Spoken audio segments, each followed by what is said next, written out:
السلام عليكم ورحمة الله تعالى وبركاته. مرحبا بكم في القناة. اليوم جيتكم بوصفة جديدة اللي هي الكراب مقرمشين تاع المحلات بكل أسرار نجاحها. تابعوا للأخير باش تشوفوا الوصفة، واللي مش مشترك في القناة نتمنى أنه يشترك ويفعل الجرس ويدير إعجاب تشجيعا لي فقط. والآن نروح إلى المقادير وطريقة التحضير. عندي هنايا 3 بياض البيض، وعندي 2 كوب تاع 220 مليلتر من الفرينة، كوب وكوب إلا ربع. عندي 2 ملاعق سكر، عندي هنايا حوالي 50 غرام زبدة، 2 ملاعق زبدة دايبة. عندي هنايا ملعقة من لافاني. عندي هنايا 500 مليلتر من الحليب يكون بارد جدا. عندي رشة ملح. في إناء نحطو الحليب بيكون بارد جدا، قد ما كان بارد قد ما راح تكون الوصفة ناجحة. وملعقة من لافاني، ونخلطوهم بالضراب الكهربائي، الخلاط الكهربائي بعطر، حتى يتضاعف الحجم وتتماسك بهذه الطريقة. يتمسكنا بهذه الطريقة. ونجيبوا الفرينة هنايا الدقيق الأبيض ونحطوه بالتدريج بالملعقة فقط،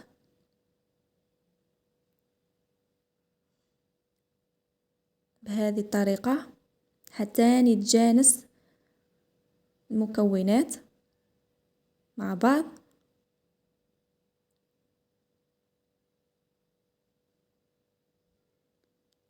نحطوه بالتدريج ونخلطه بالضراب.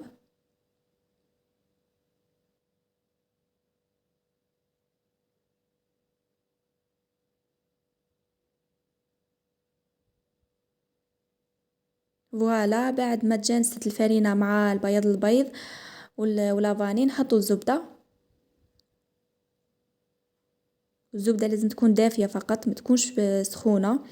وهنايا في كسرونة واحدة اخرى نجيبو بيض البيض نحطو فيها السكر ونحاولوا نطلعوها حتى يتماسك بهذه الطريقة، حتى يكون لنا منقار العصفور.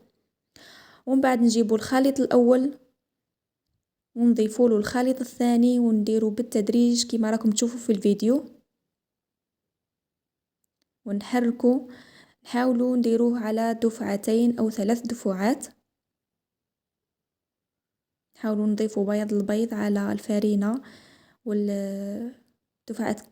دفعتين او 3 دفعات. وهنايا في مقلاة اللي ما تلصقش نديروا الزبدة، وبهذه الطريقة نحاولوا نوزعوا الخليط على المقلاة.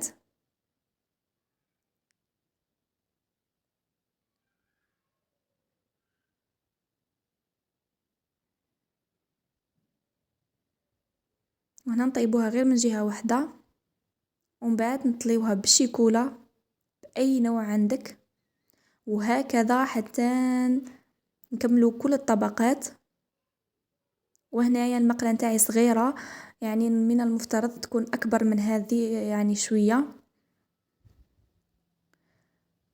ولكن مش مشكل، تستعملي اللي عندك، المهم تكون ما تلصقش.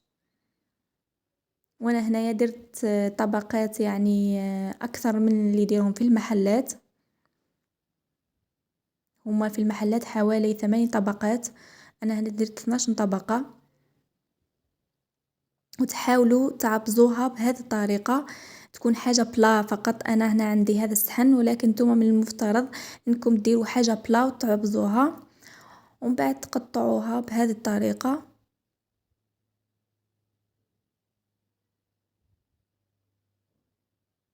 هي انا هنايا غلطت، نورمالمون ما نقطعهاش كيما هكا على 4، نورمالمون نقطعها على 6، ولكن لا علينا، كي ما تحبوا ديروها، يعني كي ما حلاتلكم ديروها قطعوها.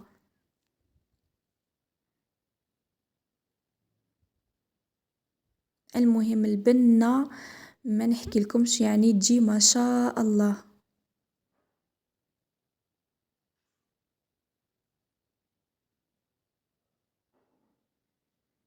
تقطعوها بهذه الطريقة، وراهي سهلة جدا للتقطيع.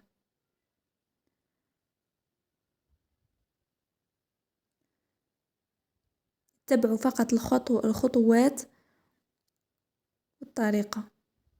وهنا التزيين يبقى ثاني اختياري، تقدروا ديروها فقط بالشيكولا،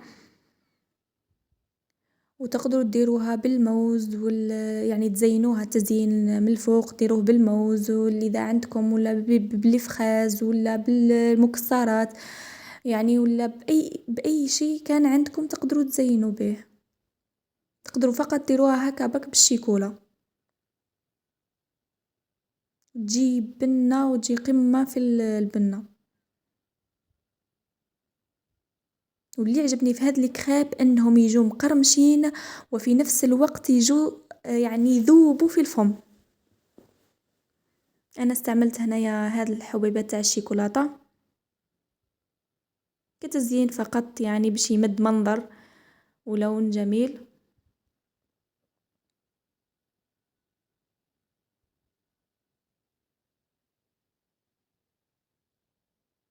وهنا كانوا عندي لي فخاز، درت لي فخاز.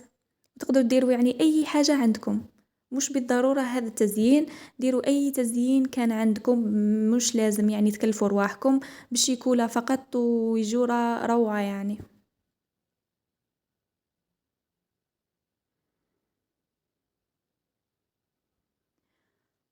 وفوالا لكم النتيجة، شهيتكم في الجنة يعني، جات ما شاء الله. والبنة جربوها وعلى ضمانتي، ومتأكدة راح تعجبكم خير من الكريب العاديين. يعني بنة بنة بنة ما شاء الله.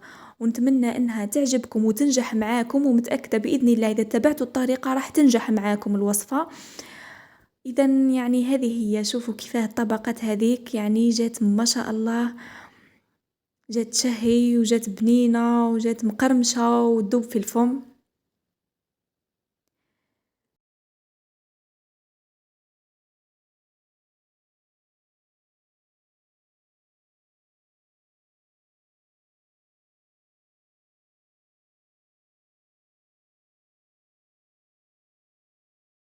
إذا هنا نكون وصلنا إلى نهاية الفيديو.